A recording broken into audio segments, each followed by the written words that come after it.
Bonjour, un petit tutoriel concernant l'API du DOM, une introduction à cette API. Donc API pour Application Programming Interface et DOM pour Document Object Model. Alors qu'est-ce qui se passe tout simplement lorsque vous faites une requête HTTP? Eh bien, lorsque le document et la page web est téléchargée sur votre ordinateur, votre browser va construire un arbre qui correspond à votre page. Et cet arbre est un ensemble de nœuds, et cet ensemble de nœuds correspond à vos balises HTML, aux attributs de vos balises et au contenu de vos balises. Et là où ça devient particulièrement intéressant, c'est que vous allez pouvoir agir sur le style de ces balises, sur le contenu de vos balises, mais également vous allez pouvoir agir en fonction d'événements. C'est-à-dire que sur des éléments de votre page, vous allez pouvoir placer des écouteurs d'événements qui, lorsque l'événement est déclenché, va permettre évidemment d'exécuter la déclaration de telle ou telle fonction. D'accord? Mais ça, c'est le DOM. Il se trouve ici dans la hiérarchie, donc en dessous de Windows, en dessous de l'objet Windows. Mon objectif pour aujourd'hui, c'est de vous parler évidemment du DOM, mais également de ce qui entoure votre document. Mais j'en parlerai très rapidement. D'abord, on va prendre l'exemple d'une petite page web qui se trouve ici, et on va bien montrer qu'on est dans le cadre d'un arbre hiérarchique. Alors, si je clique sur Element, vous voyez que ma page, le code de ma page apparaît ici à droite, et vous constatez quoi? Vous constatez que, oui, lorsque je survole les balises, la balise survolée apparaît en surbrillance du côté gauche. Donc ça, c'est intéressant. Mais qu'est-ce que vous constatez? Je vais tout fermer. Vous constatez que ma balise HTML a deux enfants, head et body. Donc ça, c'est les deux premiers nœuds, si vous voulez. Si je développe le body, vous constatez que au niveau de mon body, j'ai trois nœuds enfants, header, section et script. Si je développe mon header, vous voyez que pour mon header, j'ai trois nœuds enfants également, une balise H1, une balise IMG, une balise IMG. Nous sommes donc bien d'accord que l'IMG, ici vous voyez que c'est Louise Michel qui est mise en surbrillance. Donc l'image de Louise Michel a comme frère l'image de Proudhon, qui a comme frère un titre de niveau H1. Et le parent de ces trois balises, c'est bien la balise header. On est d'accord? Et le parent de header, c'est bien body. Okay?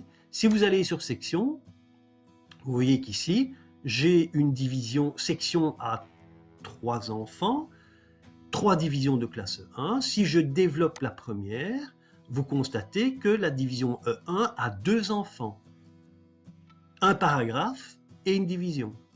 Et si je développe ma division, vous voyez que cette division a 3 à 4 enfants, une balise span et 3 balises P. Okay? Et donc, on est bien d'accord que span est enfant de cette division de classe 2, au même titre que ce paragraphe de classe 3 a comme parent direct la même division. Span est un frère de ces 3 paragraphes. Ok? Donc, on voit bien qu'on est dans une structure hiérarchique de type arbre. Alors, ce qui est intéressant, c'est quand vous cliquez sur un élément, voilà, je clique sur ce paragraphe-là, qu'est-ce que vous voyez? En bas, vous avez ici une forme de barre d'état qui vous indique la position de l'élément dans la hiérarchie, dans l'arborescence. Donc P de classe 3 est enfant direct de div classe 2, enfant direct de div classe 1, enfant direct de section, qui lui-même est enfant de body, qui lui-même est enfant d'HTML. Donc ça, c'est extrêmement pratique. Vous voyez ça apparaître le petit $. $0, c'est tout simplement, cela veut dire que c'est l'élément actif pour le moment. Le dollar représente, c'est un raccourci en fait, qui représente document.querySelector. Ok? Mais ça, c'est pas très important pour le moment. Et je l'ai expliqué dans un autre tuto de toute façon. Bien, ceci est une première chose. Je viens de décrire quelque part ceci, le Document Object, le Document Object Model qui est un arbre. D'accord? Alors vous voyez qu'au-dessous de ce Document Object Model, il y a toute une série de choses. On pourrait imaginer, je reviens ici, que sous mon Document Object Model, je vais pouvoir accéder à HTML, Head, Body, Header, H1 de manière assez naturelle. Par exemple comme ceci. Window, .document. Je ne suis pas obligé d'écrire Window, mais je le fais quand même. .body. Effectivement, c'est assez logique. Je pars de mon objet Window, je vise mon objet Document, et puis je vise mon body. On est d'accord, à un détail près. Regardez ici. Window, Document, et puis vous voyez Body, vous ici, quelque part? Ben non, il n'y a pas. Donc, c'est une exception. Je vous le montre justement parce que c'est une exception. Vous pouvez le faire, et vous allez avoir votre Body. Vous pouvez même faire la même chose avec le Head. CTRL-V. Je vais faire Head, ici. Avec votre Head, vous pouvez faire la même chose et vous récupérez votre Head en sortie. Par contre, regardez si je fais ceci maintenant. Si je fais, eh bien dans mon body, je vais garder mon body, pardon. Et puis dans mon body, j'ai mon header, rappelez-vous. Et je me dis, ben voilà, si je fais window.document.body.header, tout va bien se passer, et puis boum, vous avez undefined. Alors, body et head, ce sont des exceptions.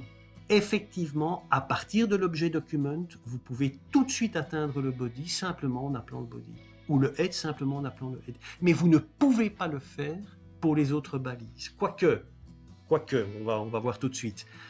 Pour ça, vous allez avoir des méthodes particulières comme getElementById, getElementByTagsName, etc., qu'on a vu dans un autre tuto. Je reprends mon image. On voit bien que pour Document Object Model, je peux accéder aux forms, aux formulaires, aux images, aux links. Vous voyez qu'il va vous renvoyer un tableau. Hein. Il va vous renvoyer un tableau.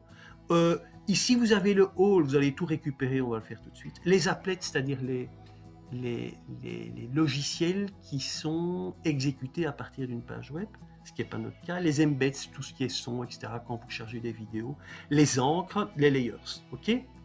Et tout ça, il va vous renvoyer des tableaux. Avec ça, on va le faire ensemble. Donc, si je fais window.document, vous n'êtes pas obligé d'écrire window, je vous le rappelle, mais je le fais quand même. .forms, eh bien, qu'est-ce qu'il va vous dire? Coucou! Il va tout simplement vous renvoyer une collection d'objets formes. Alors, dans notre cas, je n'ai qu'un objet forme. Donc, forcément, si je veux l'atteindre, ben, c'est simple. CTRL-C. Oui, je peux. Voilà.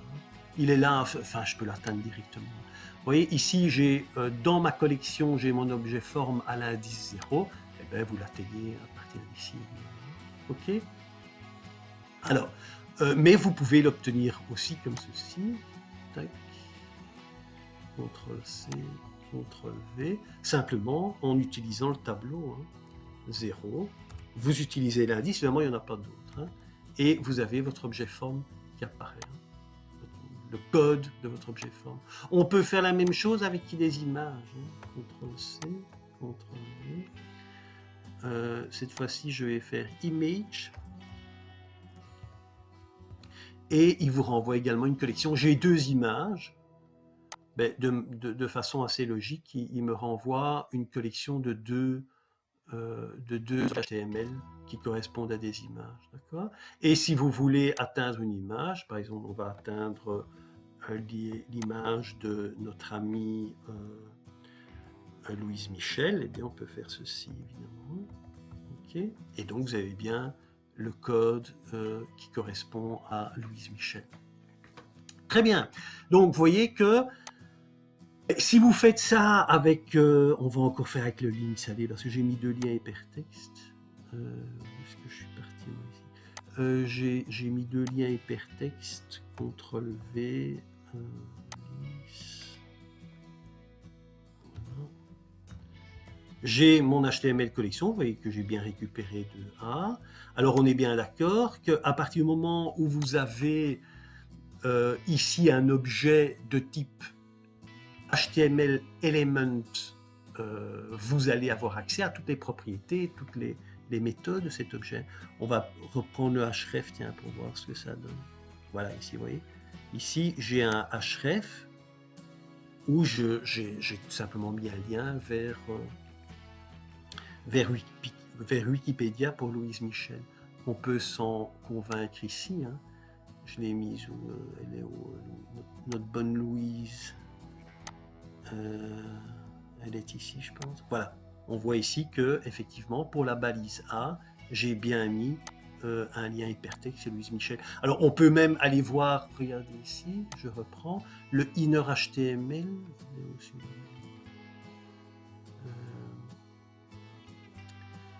Le inner HTML. Voilà, inner HTML, inner text. C'est bien le texte que, et c'est la même chose, inner HTML et inner text vont renvoyer évidemment la même chose, et c'est bien le texte que j'ai mis ici, hein, entre les balises, entre la balise A ouvrante et la balise A fermée. Ok. Donc vous voyez que à partir de cette image, on voit bien qu'on peut faire window.document, .form, .image, .links et récupérer dans des collections les différents éléments qu'il y a sur la page. Ce qui m'intéresse maintenant, c'est le all. Alors vous vous doutez bien d'un truc, hein, c'est que le all, il va, je vais un petit peu nettoyer ici, le all, il va tout récupérer évidemment. Window.document, .all, coucou, il me renvoie une collection de 36 éléments avec évidemment toute votre page web. Hein. Toute votre page web est là. Regardez, HTML, il met tout en surbrillance, c'est normal. Head, il met rien en surbrillance parce que le head n'apparaît pas côté client. Et hop, il arrive sur le body et tout est en surbrillance. Et vous avez toutes vos balises ici, hein, dans l'ordre dans lequel elles sont entrées dans le browser. On est d'accord? Alors maintenant, toutes ces balises, vous pouvez... Alors, vous pourriez faire ceci parce que vous allez me dire, oui, mais getElement by ID, getElements by tagname et consorts, ça sert à rien finalement. Ben oui, parce qu'on pourrait faire ça. Hein. On pourrait s'imaginer la chose suivante. Je vais faire CTRL-C, CTRL-V. Je rappelle que on vous a renvoyé une collection. Donc, je sais pas moi, je vais mettre 20, allez. Je mets au hasard. Qu'est-ce que je récupère avec 20? Ah, mais je récupère un paragraphe de classe 2 à méditer. Alors, vous pourriez dire, tiens, mais à partir du moment où je peux récupérer tous les éléments de ma page à partir de la propriété all, j'ai plus besoin de toutes les fonctions à détail près. C'est que ici, si je rajoute, par exemple, un élément dans ma page, je vais ici, oui, mais je devrais télécharger, donc je ne le fais pas. Mais si vous rajoutez un élément dans votre page, qu'est-ce qui va se passer? L'indice de l'élément P classe E2 à méditer va changer, évidemment. Et donc, vous risquez de devenir assez vite fou hein, en voulant modifier vos pages, en utilisant l'indice. Vous ne pourriez le faire qu'à partir du moment où vous êtes absolument certain que plus jamais votre page ne changera. Sinon, l'indice sur lequel vous allez agir, tant au niveau du contenu qu'au niveau du style, au niveau du dynamisme, doit absolument garder l'indice 20. Si ce n'est pas le cas, c'est une autre balise qui va subir le nouveau style ou d'autres choses. Donc, vous ne pouvez pas faire ça. Il faut jamais faire ça, évidemment. Sinon, vous allez devenir fou assez vite. Hein. Okay. Alors, ça, c'est une chose. Oui, vous avez donc accès au body directement, ou directement, vous pouvez accéder au doctype directement, je pense. Window.document. Oui, j'ai mis un petit trop. .doctype. Oui, donc vous pouvez accéder au doctype directement. Vous pouvez aussi accéder au titre de votre page, je pense directement. CTRL-C, CTRL-V, title. Ouais, Ok, donc comprendre le DOM, hein. C'est le titre que vous avez ici, hein, évidemment. C'est la balise title. Hein. Hop, hop, hop, elle est ici. Donc la balise title, vous avez un accès direct sur cette balise, ça peut être intéressant. Ok. Alors voilà, bon, c'est à peu près tout ce que je voulais vous montrer là-dessus. Maintenant, on va un petit peu s'occuper des éléments qui entourent mon document. Vous voyez que on a bien montré ici hein, qu'on pouvait accéder à tout ça. Dites, vous pouvez accéder... Attendez, parce qu'il y a aussi le... Je vais d'abord m'occuper de ce petit cadre-là, hein, notamment à partir de formes. Vous voyez que vous avez un tableau Elements. Eh bien, on va aller le chercher. J'y avais pas pensé. Je vais, paf, nettoyer. Window.document.form. Attention, ces points forms, je vais prendre 0 parce que je vise mon élément 0. Voilà. Et ensuite, je vais faire elements. Voilà, comme ceci. Enter. Qu'est-ce qui vous renvoie? Ben, il va renvoyer simplement une collection d'éléments qui correspond à quoi? Mais qui correspond évidemment aux éléments que vous avez mis dans votre forme. Hein. Et qu'est-ce que vous constatez ici? Regardez, l'input, il apparaît en surbrillance en bas à gauche. L'input apparaît, le text area apparaît et l'input qui est l'input type égale submit apparaît également. D'accord? Donc, vous voyez que c'est assez logique. Window.document.forms, attention 0, il faut viser évidemment le formulaire pour lequel vous voulez récupérer la collection Elements. Hein. Et puis, maintenant que vous avez fait ça, vous pouvez faire ça aussi. Hein.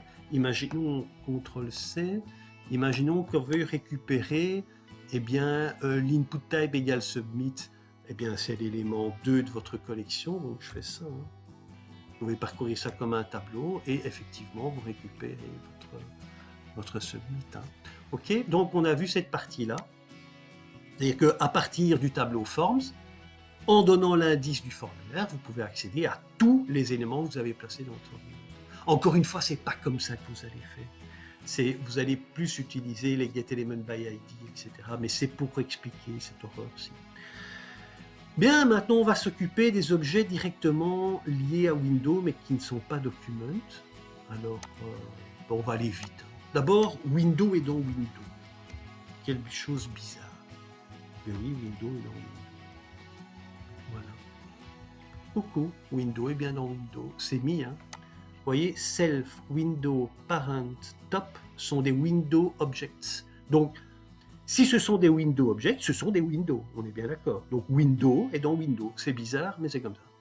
Donc si vous faites Windows.parent, voilà, sorry, j'ai oublié parent, on est bien d'accord, hein, parent, eh bien, coucou, ça fonctionne très bien. Windows.self, etc. Vous pouvez faire Windows.windows.windows.windows.parent, ça marche très très bien fonctionner. D'accord? Alors, autre chose, c'est maintenant, oui, les différents frames. Alors, je ne vais pas le voir. Vous pouvez mettre des... Vous savez que dans une page web, je ne l'ai pas fait parce que... Enfin, moi, je ne fais jamais ça. Hein. Je ne dis pas que c'est mal, hein, mais vous pouvez mettre des iframes hein, dans votre page. Donc ça veut dire que ce sont des fenêtres. Attention, ces fenêtres sont des fenêtres à part entière à l'intérieur de votre page. Vous pouvez évidemment partager, ça ne se fait plus jamais. Hein. Vous pouvez partager votre fenêtre en différentes fenêtres et c'est ça que vous allez récupérer avec Frames. Évidemment, nous, on n'aura rien. Si je fais window.frames, puisque j'en ai pas mis, et je ne compte pas en mettre. Vous voyez? Voilà, ben, il vous dit, ben oui, il vous envoie. En fait, ce qu'il vous envoie, c'est la frame sur laquelle vous êtes. Hein. C'est la frame sur laquelle vous êtes, en fait. Okay? Mais normalement, il vous renvoie un tableau. S'il y avait plusieurs frames, il vous renverrait un tableau. Okay? Alors, ça, c'est un tableau avec les différentes frames dedans. On s'en fout, en fait. Hein. Donc maintenant, on est où? on est dans le location. Alors ça, c'est peut-être plus intéressant. Voilà, location history. Alors, location va vous permettre d'avoir toute une série de propriétés qui sont relativement intéressantes à pouvoir récupérer. Donc l'href renvoie l'URL complète de la page, le host renvoie le domaine de la page avec le numéro de port, le hostname, le port, etc. etc. On ne va pas le développer, je vais faire plus grand ici. Hop, voilà. Donc vous voyez ici que dans ce petit code, je récupère location.href. On est bien d'accord qu'il faut faire window.location.href. Si je ne mets pas le window, je sais, je l'ai déjà répété 1000 fois, mais je le répète encore, forcément, si vous faites location.href, il se dit, tiens, location est un objet, oui, mais il s'applique sur quoi, au fait? Alors, il doit s'appliquer sur un objet. Eh bien, cet objet, c'est évidemment window. Pourquoi? Parce qu'il va rechercher, par défaut, il va prendre window, qui est l'objet qui se trouve au sommet de la hiérarchie. Donc, vous pouvez le faire ici. Si vous faites, par exemple, window.location.href, eh bien, il va tout simplement vous envoyer l'adresse de la page qui est chargée, évidemment. Ok? Donc, vous avez à vous de... Oui, le protocole. Allez, on va faire le protocole aussi. À vous de voir. Hein. Ça, c'est vraiment à vous de commencer à explorer ce genre de choses. C'est en faisant ça qu'on apprend aussi, hein, n'oubliez jamais ça. C'est en chipotant qu'on apprend. Qu'est-ce que j'ai dit que j'allais voir, en fait? Ah oui, le protocole. Voilà. Ok. Eh bien, mon protocole est bien HTTPS. C'est tout à fait logique. On est d'accord? Bien, alors, on continue. On va aller sur... oui, l'history. L'history, ben, c'est simple. Hein. Vous avez deux méthodes assez intéressantes, même trois. C'est le back, qui retourne une page en arrière. C'est le forward, une page en avant. Et c'est le go, qui va tout simplement retourne... Voilà, il correspond au nombre de pages sur lequel vous voulez retourner. On va le faire ici, hein, parce que ça marche sur le site. Hein. Je vais en arrière d'une page. Et je vous indique qu'on va en arrière. Coucou, on a bien été en arrière. On est d'accord? Donc voilà, à vous d'essayer. À vous d'essayer. Je reprends... j'y suis justement, j'étais d'une page en arrière. Donc location history, c'est bon. Et alors, tout ce qui va concerner le navigateur. Tout ce qui va concerner le navigateur. J'ai fait ça, moi. Oui, oula, parfait. Tout ce qui concerne le navigateur, le user agent, le language, la plateforme. Donc ici, vous avez un petit code qui vous permet d'aller récupérer tout ça. Ok, donc si je fais ceci, CTRL-C, je vais le reprendre à partir de mon exemple, CTRL-V, eh bien, vous voyez que le user agent est bien Mozilla, etc., etc., etc., et vous êtes extrêmement content, évidemment. Screen, ça peut être pas mal, ça, finalement, parce que ça donne quand même de l'information sur l'écran. Donc, un petit window.screen, voilà, on va faire ici, CTRL-C, CTRL-V. Ici, il vous donne, je vais rajouter le window, il vous donne la largeur de votre écran. Donc, toute de l'information sur l'écran, mais ça, c'est à vous aller parce que vous pouvez faire ceci. Screen. Okay. Voilà, et sur Screen, ben, vous pouvez aller voir toutes les propriétés qu'il peut vous renvoyer. Hein. Vous pouvez faire la même chose avec Navigator, évidemment. Hein. Si vous faites Window.Navigator, voilà.